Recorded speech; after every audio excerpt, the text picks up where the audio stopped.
Di sini saya akan menjelaskan apa itu skala hasil produksi. Skala hasil produksi atau bisa disebut dengan return to scale adalah perubahan skala output atau hasil produksi yang diakibatkan dari penggandaan atau melipat gandakan input faktor produksi yang digunakan. Secara sederhana, merupakan perubahan output yang terjadi ketika inputnya itu digandakan atau dilipat gandakan maupun seterusnya.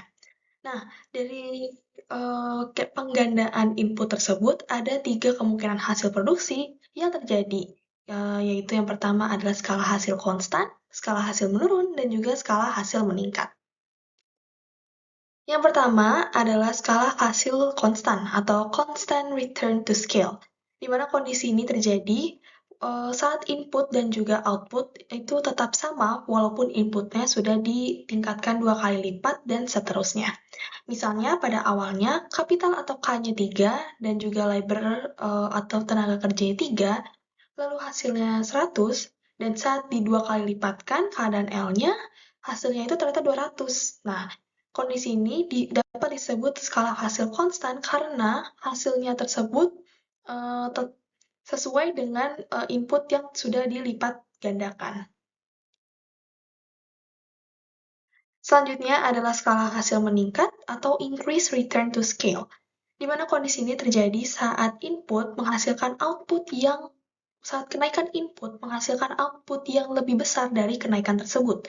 Misalnya pada awalnya itu K dan juga L-nya itu 3 dan hasilnya adalah 100, dan saat dilipat gandakan K dan L-nya, hasilnya tersebut justru 300, yang dimana artinya itu dia lebih dari input yang dilipat gandakan. Nah, kondisi ini dapat disebut sebagai skala hasil meningkat atau increase return to scale. Selanjutnya itu yang terakhir adalah skala hasil meningkat atau decreasing return to scale, di mana kondisi ini terjadi saat kenaikan input menghasilkan output yang kurang atau lebih kecil dari seharusnya. Misalnya pada awalnya kapital dan juga labor-nya itu 3 dan hasilnya 100, lalu saat dilipat gandakan K dan L-nya, Q-nya hasilnya itu justru 150, yang seharusnya jika di 2 kali lipatkan, normalnya itu 200. Namun ini di bawah 200, yang dimana kondisi ini disebut sebagai skala hasil menurun, karena hasilnya tersebut tidak sesuai dengan kelipatan atau kurang dari seharusnya. Selanjutnya adalah biaya produksi. Apa sih biaya produksi itu? Biaya produksi merupakan biaya yang dikeluarkan perusahaan untuk menghasilkan produk dan juga jasa. Seorang wirausaha harus tahu bagaimana cara menghitung biaya produksi agar bisa mengetahui laba maupun rugi perusahaannya, dan untuk mengetahui pengeluaran apa saja yang telah dikeluarkan setiap harinya dalam memproduksi barang maupun jasa yang telah digunakan oleh konsumen. Biaya produksi ini dibagi menjadi 3, yaitu ada opportunity cost, biaya eksplisit, dan juga biaya implisit. Opportunity cost, atau bisa disebut sebagai biaya peluang, adalah biaya yang berasal dari pilihan yang dikorbankan ketika memilih suatu alternatif produksi. Contohnya itu seperti kita membeli lahan yang sekarang digunakan untuk memproduksi padi. Nah, biaya opportunity cost-nya adalah biaya yang seharusnya kita dapatkan jika kita membeli lahan tersebut yang kemudian digunakan untuk memproduksi jagung. Lalu selanjutnya itu adalah biaya eksplisit, yaitu biaya yang dikeluarkan perusahaan secara aktual dan biasanya dicatat secara akuntansi untuk penggunaan sumber daya dalam proses produksi. Nah, biaya eksplisit ini merupakan biaya yang terjadi secara nyata. Contohnya itu seperti biaya tenaga kerja, sewa gedung, peralatan, dan juga lain-lainnya. Yang terakhir merupakan biaya implisit, yang merupakan perkiraan biaya yang dikeluarkan terhadap faktor produksi yang dimiliki oleh perusahaan itu sendiri.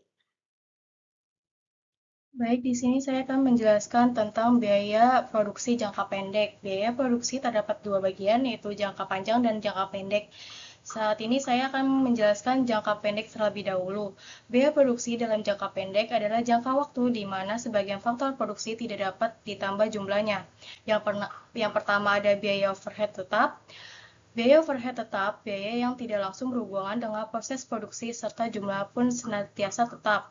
Contohnya biaya penyusutan, gaji, sewa, dan lain-lain. Yang kedua ada biaya overhead variabel. Biaya yang tidak langsung berhubungan dengan proses produksi, namun jumlahnya berubah sering dengan berubahnya jumlah output. Contohnya biaya listrik, pajak, tenaga kerja tidak langsung, dan lain-lain. Biaya tetap Biaya tetap total adalah seluruh biaya yang tetap harus dikeluarkan dalam jumlah yang sama selama memproduksi jumlah barang. Jadi biaya tetap total ini tidak bergantung dengan jumlah barang yang dikeluarkan, karena yang mereka keluarkan adalah biaya gaji, sewa, dan lain-lain.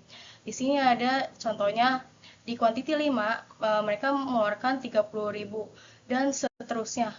Dia tidak terpengaruh karena yang dikeluarkan adalah gaji, sewa, dan lain-lain. Yang kedua, biaya tetap atau biaya tetap rata-rata. Biaya tetap rata-rata adalah biaya tetap yang harus dikeluarkan per unit barang. Di sini contohnya ada biaya tetap total 30.000 dengan kuantiti 5, mereka dibagi menjadi 6.000 untuk biaya rata-ratanya. Di sini ada 10 kuantiti dengan 30 biaya tetap total menjadi 3.000 untuk biaya rata-ratanya. Next, biaya variabel. Biaya variabel total adalah seluruh biaya variabel yang harus dikeluarkan selama memproduksi dalam jumlah tertentu. Di sini ada kuantiti 5 dengan biayanya 30.000 dan 10 kuantiti dengan biaya 50.000. Biaya variabel. Biaya variabel adalah biaya yang harus dikeluarkan per unit barang yang diproduksi. Contohnya ada kuantiti 5 dengan variabel cost-nya 30 menjadi 6 untuk variabel rata-ratanya. Di sini ada 10 kuantiti dan 50 biaya total variabelnya dan 5.000 untuk variabel cost rata-ratanya. Biaya total. Biaya total adalah jumlah seluruh biaya yang dikeluarkan untuk memproduksi suatu barang atau jasa yang dilakukan oleh produsen. Di sini ada kuantiti 5, 60.000 dan kuantiti 10, 8.000. Ini kuantiti 5-nya di 30 tambah 30, sedangkan kuantiti 80, 50 tambah 30. Biaya rata-rata atau average cost. Biaya yang telah dikeluarkan untuk setiap satu unit barang yang diproduksi oleh produsen, artinya semakin banyak jumlah barang yang dihasilkan, maka biaya rata-rata atau AC akan semakin menurun sampai mencapai titik terendah pada jumlah produksi tertentu. Di sini rumusnya ada AC sama dengan TC bagi Q. Tadi TC kuantiti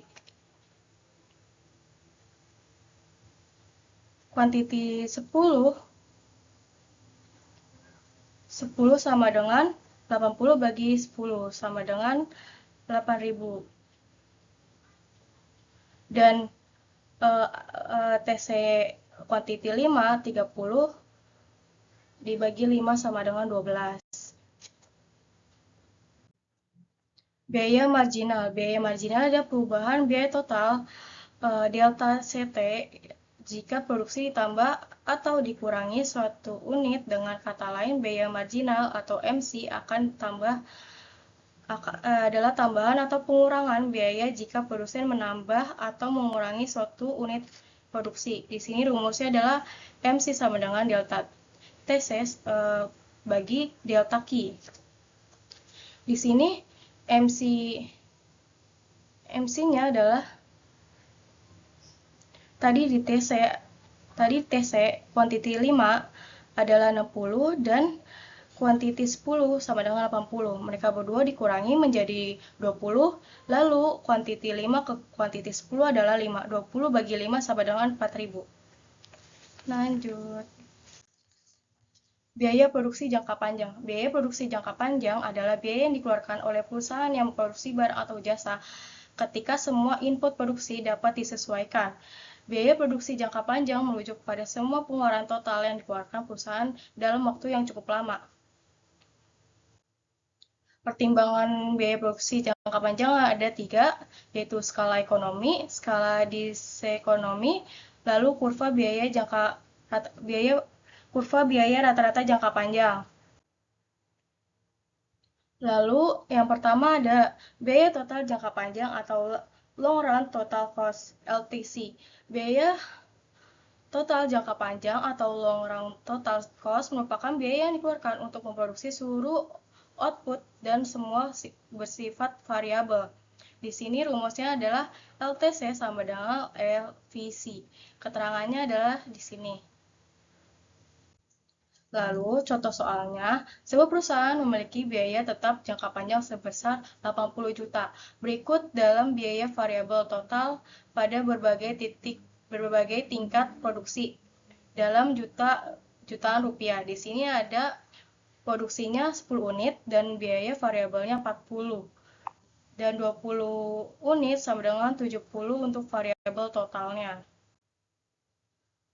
Nah, lalu untuk penyelesaiannya gimana? Penyelesaiannya adalah menghitung biaya total jangka panjang. Itu TC sama dengan biaya tetap tambah biaya variabel. Di sini 40 tambah 80, 120 untuk 10 unit, lalu 70 tambah 80 untuk 20 unit. Lanjut. Ini untuk kurvanya.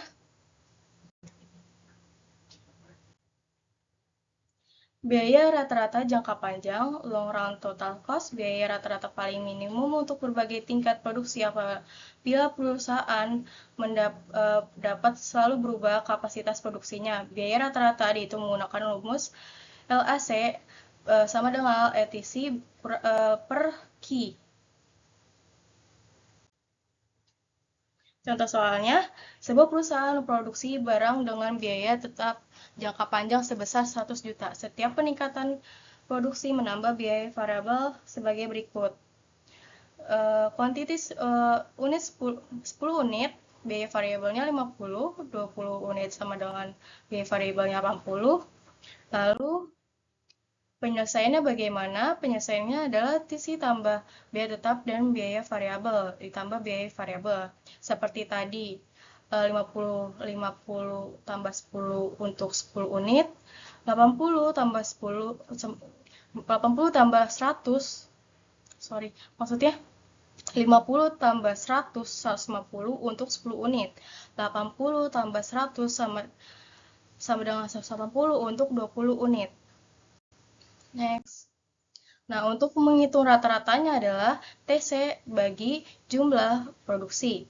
Tadi untuk 10 unit, biaya totalnya 150 dibagi 10 sama dengan 15. 180 dibagi 20 sama dengan 9. Dan ini kurvanya. Nah, yang ketiga atau yang terakhir, biaya marginal jangka panjang atau long run marginal cost. Biaya marginal jangka panjang merupakan biaya tambahan karena menambah produksi sebanyak 1 unit. Perubahan biaya total sama dengan perubahan biaya variabel. Ini LMC sama dengan delta LTC per delta Q. Contohnya, sebuah perusahaan memproduksi barang dengan biaya tetap jangka panjang sebesar 50 juta. Setiap peningkatan jumlah produksi menambah biaya variabel sebagai berikut. 10 unit. Untuk 10 unit, biaya variabel totalnya 30. Untuk 20 unit, biaya variabelnya ada 55.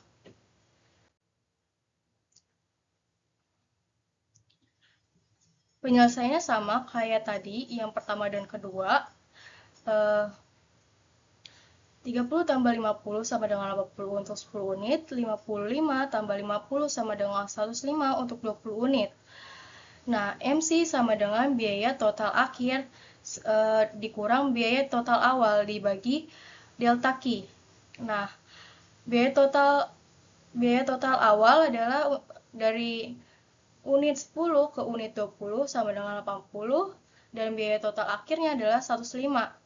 Mereka berdua dikurangi, lalu hasilnya dibagi 10. Kenapa 10? Karena dari unit ke unit adalah perbedaannya 10, lalu menjadi 2,5.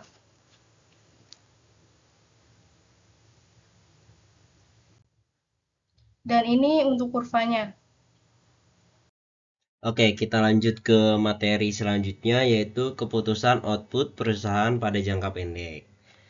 Pada jangka pendek sendiri, perusahaan pada dasarnya yaitu yang pertama, jika sebuah perusahaan tidak dapat menjual produknya dengan harga lebih tinggi dari biaya produksi, maka tidak akan bertahan lama dalam bisnis. Maksudnya adalah, jika perusahaan itu sendiri tidak dapat menjual produknya lebih tinggi dari biaya produksinya itu sendiri, maka perusahaan tersebut akan mengalami yang namanya sebuah kerugian. Dan yang kedua, berlawanannya, jika pasar memberi perusahaan harga yang jauh lebih tinggi dari biaya produksi satu unit, perusahaan tersebut mungkin memiliki insentif untuk meningkatkan output. Namun, keuntungan yang besar juga dapat menarik pesaing baru ke pasar. Nah, pada situasi ini, perusahaan itu dapat menjual lebih tinggi dari biaya produksinya. Nah, ini bisa kita sebut sebagai sebuah laba atau keuntungan. Lanjut, ada di materi persaingan sempurna. Persaingan sempurna terjadi dalam industri yang terdiri dari banyak perusahaan atau relatif kecil. Contohnya seperti misalnya industri perusahaan hotel. Itu ada beberapa hotel-hotel yang sama. Jadi industri adalah perusahaan yang sejenis seperti itu, yang memproduksi produk yang identik.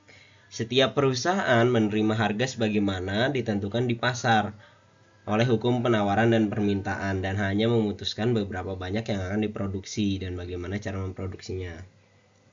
Maksud di sini adalah ketika perusahaan berada di persaingan sempurna, perusahaan itu tidak dapat membuat harga itu sendiri, tapi dia adalah penerima harga. Penerima harga dari mana? Penerima harga dari pasar yang ditentukan oleh hukum penawaran dan permintaan.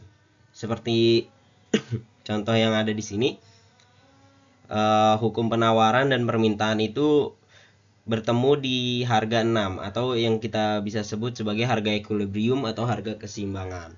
Mau tidak mau, sebuah perusahaan yang berada di persaingan sempurna ini dia harus menggunakan harga tersebut atau price tersebut.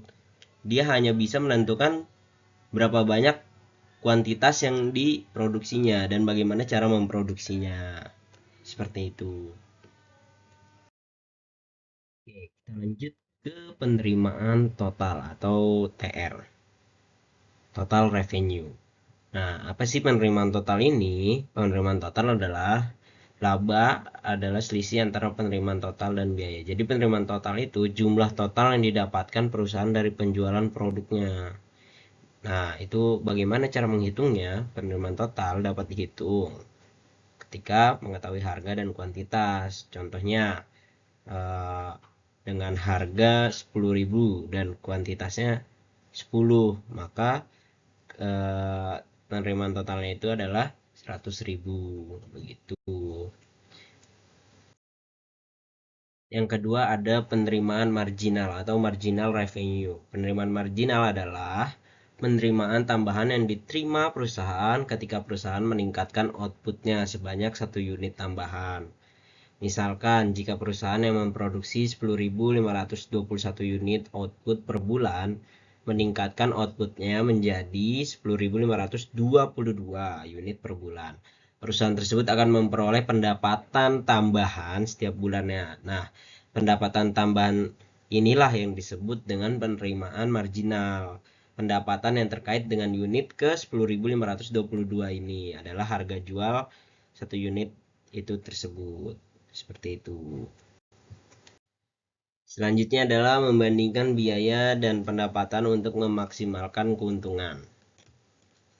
Yang perlu kita ketahui dan perlu kita ingat untuk memaksimalkan laba atau keuntungan adalah yang pertama, selama pendapatan marginal lebih besar dari biaya marginal itu sendiri, output yang ditambahkan berarti menambah laba, menambah keuntungan itu sendiri.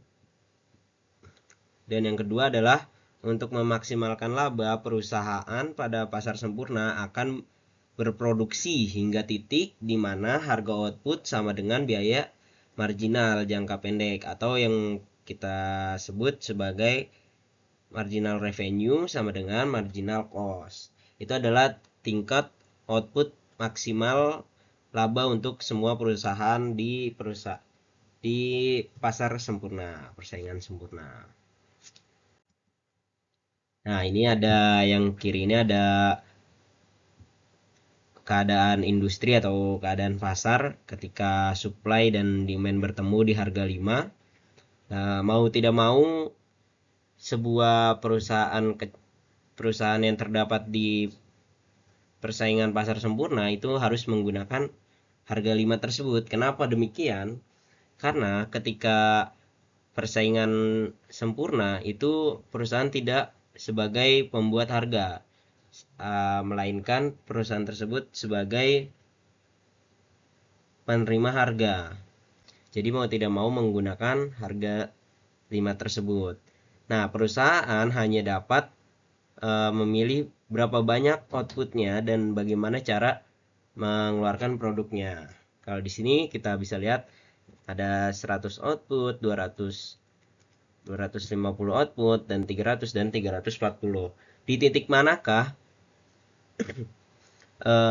perusahaan ini maksimalkan labanya? Kita akan bahas secara per poin. Oke, kita ke titik yang pertama, yaitu titik ketika perusahaan mengeluarkan output sebanyak 100. Ketika perusahaan mengeluarkan output sebanyak 100, itu bertemu titiknya di bawah garis marginal revenue.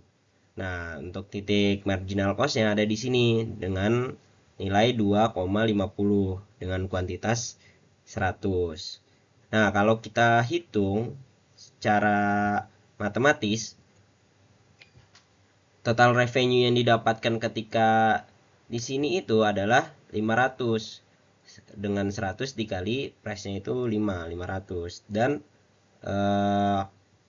total cost-nya adalah 2,50 dikali dengan banyaknya kuantitas ini 100, yaitu menghasilkan angka 250. Nah, otomatis total revenue-nya adalah 500 dan total cost-nya ada 250, itu menghasilkan laba sebanyak 250. Namun ini belum sebagai titik maksimal laba itu sendiri di perusahaan ini. Mengapa? Karena titik biaya marginal cost ini masih di bawah marginal pendapatan. Yang tadi sudah saya sebut adalah ketika output maksimal laba itu untuk semua perusahaan itu adalah ketika marginal cost-nya itu bertemu dengan marginal revenue ini sendiri. Jadi titik yang pertama bukan sebuah titik maksimal. Nah, coba kita yang kedua, yaitu titik di mana perusahaan mengeluarkan angka 250 output dengan marginalnya itu 400. Di sini perusahaan juga masih menerima laba. Kenapa masih menerima laba? Karena selama pendapatan marginal ini, garis yang ini lebih besar dari biaya marginal. Kan ini biaya marginalnya di di kuantitas 250 itu ada di sini ya, di bawah garis marginal revenue. Nah, itu dia masih menambah laba. Jadi di garis sini sampai sini itu dia masih bisa menambah laba. Nah, bisa kita simpulkan bahwa kuantitas 250 ini belum memaksimalkan laba itu sendiri. Begitu. Nah, kita ke titik ketiga, yaitu titik di mana perusahaan mengeluarkan angka kuantitasnya itu 300 dengan marginal cost-nya itu 5. Nah, di sini marginal cost bertemu dengan marginal revenue, yang artinya adalah maksimal laba. Jadi perusahaan itu dapat memaksimalkan labanya di angka 300 kuantitas ini. Jika melebihi 300 ini, maka perusahaan akan tidak mendapatkan laba atau mengalami kerugian. Misalnya, di sini kan harga marginal cost-nya itu 5, sama dengan harga penjualnya, price-nya 5. Jadi ini adalah titik terakhir di mana perusahaan memaksimalkan labanya. Misalnya di atasnya ini kan pasti marginal cost-nya itu lebih tinggi daripada harga pasar itu sendiri. Nah, otomatis ketika harga marginal biaya produksinya lebih mahal daripada harga pasarnya, otomatis perusahaan tersebut mendapatkan sebuah kerugian seperti itu. Jadi bisa kita simpulkan pada kurva ini, perusahaan dapat memaksimalkannya di angka 300 begitu. Nah, ini kita ambil contoh di angka 340. Nah, ini margin di biaya produksinya itu udah 5,70, sudah di atas harga pasar itu sendiri. Otomatis ketika kita membuat produksi dengan angka yang lebih tinggi dari pasaran itu sendiri, itu otomatis perusahaan akan mengalami sebuah kerugian begitu. Jadi angka terakhir yang dapat perusahaan itu ambil labanya adalah di angka 300 itu maksimal ketika marginal revenue sama dengan marginal cost. Nah, bagaimana ketika price itu naik? Nah, price itu naik bisa diakibatkan oleh beberapa faktor. Nah, ketika supply dan demand-nya itu naik, ketika harganya itu naik, supply-nya itu otomatis naik juga dan demand-nya menurun. Nah, di sini kan kalau 5 tadi, ketika harganya 5 itu maksimal labanya ada di angka 300. Namun berbeda ketika harganya itu 6. Harganya itu 6, otomatis dia bergeser ke kanan menjadi 350 maksimalnya. Seperti itulah juga ketika di harga 7. Nah, ada di angka 400 harga maksimalnya. Oke, kita ke pembahasan terakhir, ada studi kasus. Bagaimana studi kasusnya? Oke, mari kita lihat bersama-sama. Oke, di sini sudah ada datanya, teman-teman. Nah, perlu kita ketahui TVC itu adalah total fixed cost, TVC ada total variable, MC itu marginal cost, price P itu price, karena kita berada di persaingan sempurna, pasar persaingan sempurna, maka otomatis price-nya adalah marginal revenue. TR adalah total revenue, TC itu adalah total cost, dan profit itu adalah keuntungan atau laba. Total fixed cost-nya kita adalah 10, karena ini fixed cost tetap atau harga tetap ya. Jadi mau berapapun kuantitasnya dia akan tetap 10. Berbeda dengan total variable cost. Total variable cost adalah dia akan bertambah seiring bertambahnya kuantitas outputnya itu sendiri. Misalnya 10, 15, 20. Nah, dia kan bertambah seiring dengan bertambahnya kuantitas ini. Marginal cost dapat angkanya dari mana? Dilihatnya dari mana? Marginal cost itu didapatkan dari total variable cost 2 dikurang total variable cost 1, atau total variable cost sekarang dikurang dengan total variable cost sebelumnya. Contohnya nih, total variable cost ketika outputnya 1 itu 10. Nah, sebelumnya itu kan 0, jadi 10 dikurang 0 adalah 10 begitu. Nah, untuk price-nya di sini ada angka 15. Jadi tetap karena kita berada di harga persaingan sempurna, dan total revenue didapatkan dari kuantitas yang outputnya yang terjual dikali dengan price-nya. Total cost didapatkan dari total fixed cost ditambah total variable cost.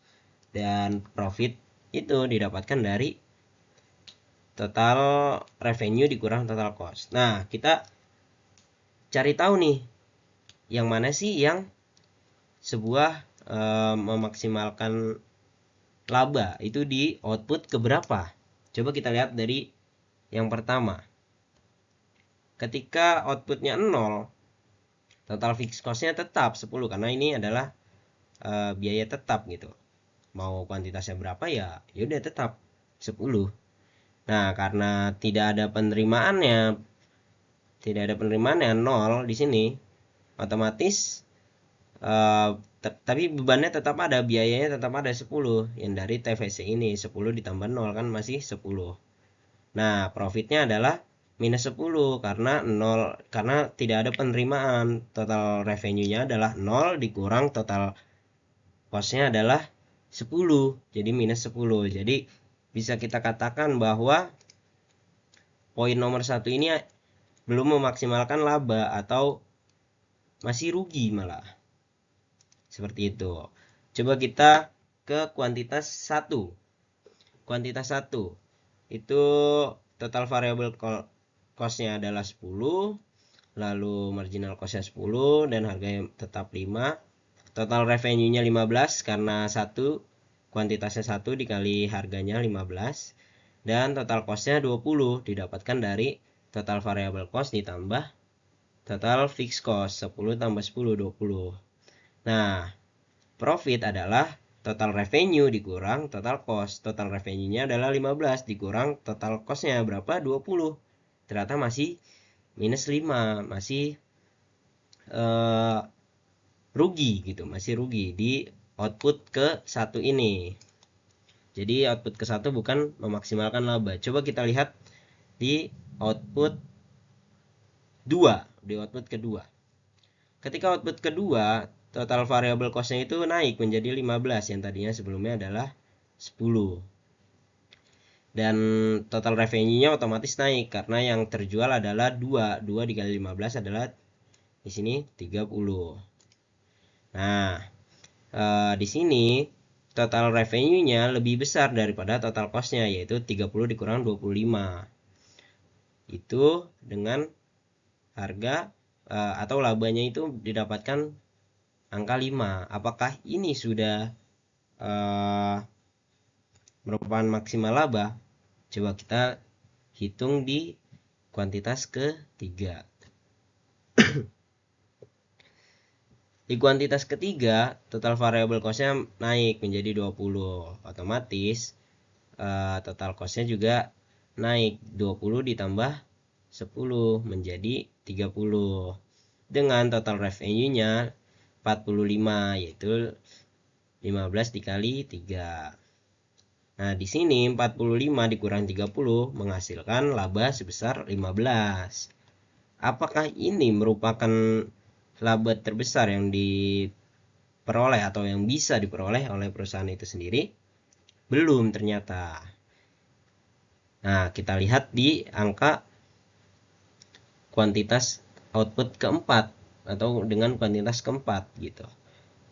Di sini TVC-nya adalah 30, lalu total revenue-nya itu 60 karena 15 dikali 4 itu 60, lalu total cost-nya itu 40 dari hasil 30 ditambah 10. Nah, 60 dikurang 40 adalah hasilnya 20.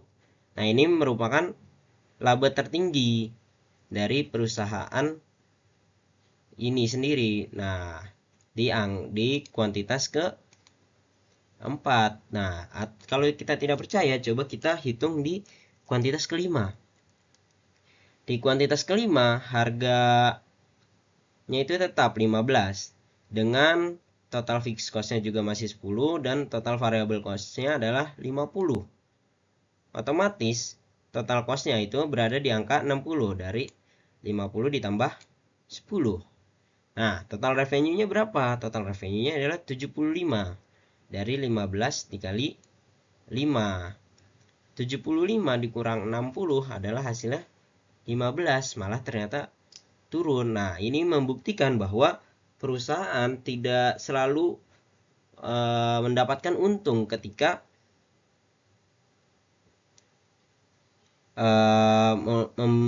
membanyakan outputnya itu, malah bisa makin rugi gitu, karena ini makin turun dari 20, 15, dan output ke-6-nya itu adalah 0 gitu. Jadi perusahaan juga harus tahu titik puncaknya maksimalnya itu di mana, di output keberapa. Nah, pada studi kasus ini titik maksimalnya itu berada di titik 4, kuantitas keempat gitu teman-teman. Oke, sekian dari saya. Nah, ini ada kesimpulan studi kasus. Studi kasus ini menunjukkan bahwa untuk memaksimalkan laba, perusahaan tidak harus selalu memproduksi sebanyak mungkin. Nah, dia nggak perlu mau sampai 100 itu belum tentu untung gitu. Keputusan produksi harus mempertimbangkan hubungan antara biaya marginal dan pendapatan marginal itu sendiri.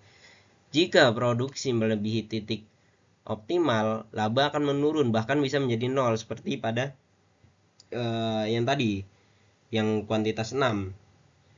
Itu kan dia tadi keuntungannya itu 0 gitu. Dengan demikian, penerapan analisis ini membantu perusahaan dalam pengambilan keputusan strategis terkait jumlah produksi, efisiensi biaya, dan penentuan harga agar tetap kompetitif di pasar. Seperti itu.